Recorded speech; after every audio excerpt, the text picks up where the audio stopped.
I might speak to you this morning in the name of God, Father, Son, and Holy Spirit. Amen. Please be seated.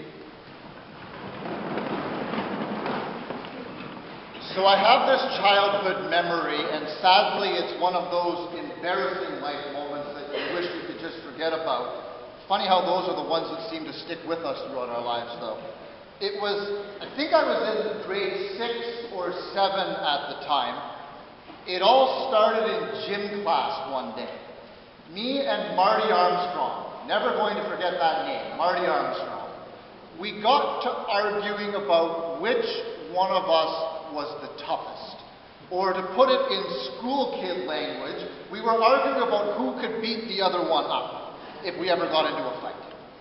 Finally, I don't know whether it was him, I don't know whether it was me, finally one of us said, well, let's settle it then. Let's decide this once and for all. We're going to decide this after school. And word of our after-school fight spread like absolute wildfire throughout the whole school. And by the time the bell rang, everyone in the school knew we were going to duke it out, and they were planning on coming to watch. When I arrived at our agreed-upon meeting spot, there was already a big crowd that had gathered around. And so I knew there was going to be no backing out at this point. So I made a decision. I made the decision that I was going to start out strong. I was going to go on the offensive. I was going to be the one that was aggressive. So I started dancing around and I was throwing punches in the air, trying to be as intimidating as I possibly could. And that's really funny if you knew how scrawny and skinny I was as a kid. Then I gave him a couple of shoves, acting all tough, followed by a few more air punches. And Marty, he kind of just stood there. He kind of just stood there watching me, not really doing too much of anything.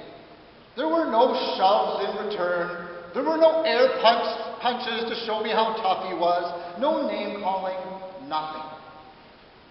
Until finally he says to me in a very, very calm voice, "Are you ready?" And I said, "Bring it on." And he said, "Are you sure you're ready?" And I said, "Let's go." And before I knew what was happening, Marty threw a punch and knocked me out cold. One punch, and it was over. Marty Armstrong is stronger than Billy Ward and can beat him up in a fight.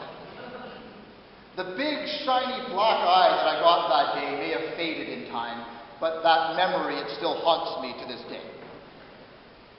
So I'm telling you that story because I kind of think that is what is going on in that reading, that long reading that we just heard from the book of 1 Kings this morning.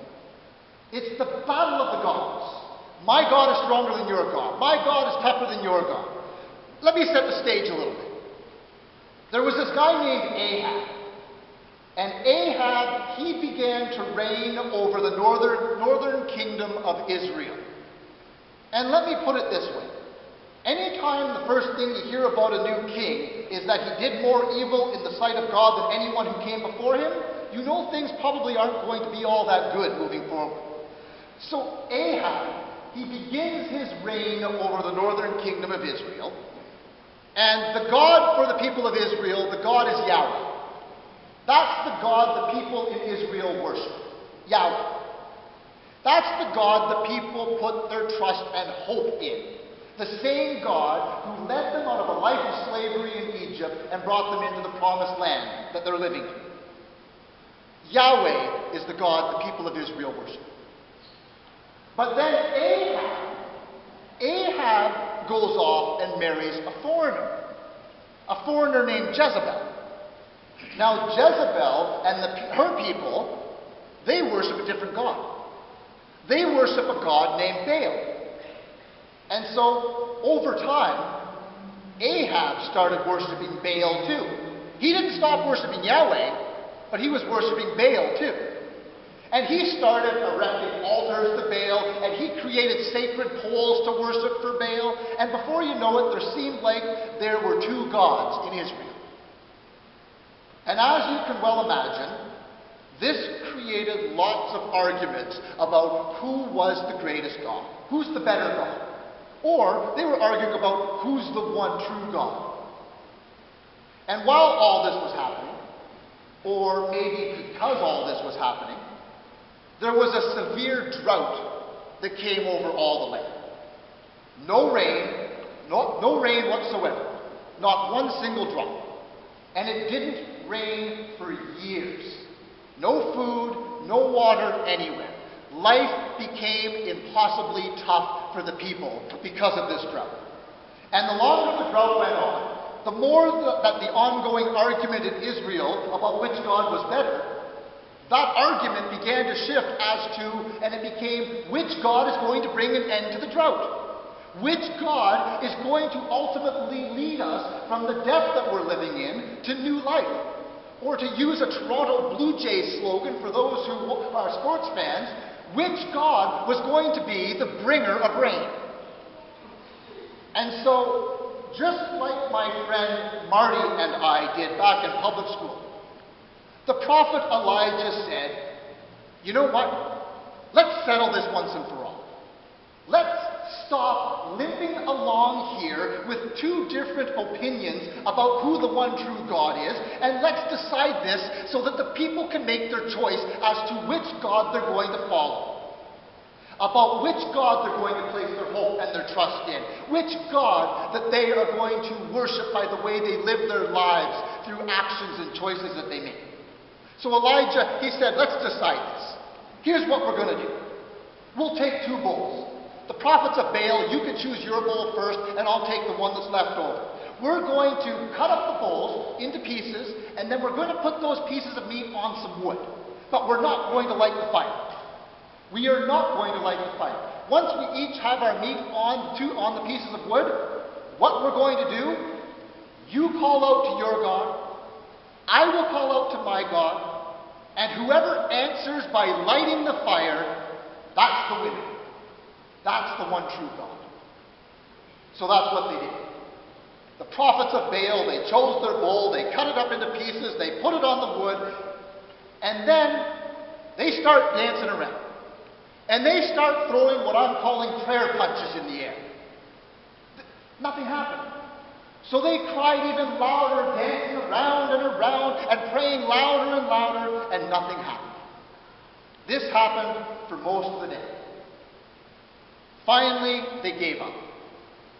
So when Elijah's turn came, he builds an altar, he cuts the meat, he puts it on the wood, and Elijah is so confident that his God is going to reveal himself. Elijah is so confident, he says, dump 4 jars of water on that. And then he says, you know what? That's not enough. Dump 4 more jars of water on that. That's how confident Elijah was that his God was going to answer by lighting the fire. And now, at this point, before he starts praying, I kind of picture Elijah looking at all the prophets of Baal gathered around and saying, are you ready? Are you ready for this? And then he starts praying. And bam! Before you even know it, the moment he started praying, the fire of the Lord fell and consumed the wood. It consumed the wood, it consumed the offering, everything. And all of the people, in that moment, they fell on their faces and they proclaimed out loud with their lips that indeed Yahweh is the one true God. And then the very next thing that we hear in the book of Kings, after the people have confessed that Yahweh is the one true God, the next thing we hear is that Yahweh sent rain upon the earth and brought an end to the drought. So, at the heart of that story, I think there is both an invitation and a challenge for each one of us. An invitation and a challenge for each one of us to choose who the God is that we will worship in our lives. To choose the God we are going to place our trust and hope in. And to choose the God that we are going to worship with our lips and with our lives. Because Elijah, he makes it pretty darn clear. He makes it pretty darn clear to the people of his day and to each one of us today that we simply cannot continue limping along trying to serve two gods. It's just not working. For the people of Elijah's day, the choice was between Yahweh or Baal. But in today's world, perhaps the choice that you and I are being invited and challenged to make, maybe the choice that we are being invited to make, is between following in the way of Jesus Christ or in the way of our capitalistic, materialistic, consumeristic culture that we're living in. Because let's face it, the way of Jesus that we hear proclaimed in this place week in and week out, so often the way of Jesus is at odds with the culture that we are living in. The question that each one of us has to wrestle with in our own lives: which of these gods, the way of Jesus Christ or the way of our culture, which of these gods do you believe is the one true God who will bring the fire and the rain that we need in order to have sustenance, in order to have hope, and in order to be led into a life of peace, purpose, and meaning? Who is the one true God? Later on today, 5 members of our church family will gather at St. James. They will receive the sacrament of confirmation. At that time, they are publicly going to give their answer to who their God will be in their lives.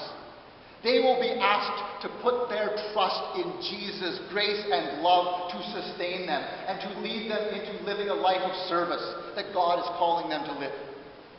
As part of this morning, in just a few moments, we will be commissioning our lay readers and celebrating that they too have made their choice to follow in the way of Jesus, and that they are going to give their lives to encouraging others to do the same.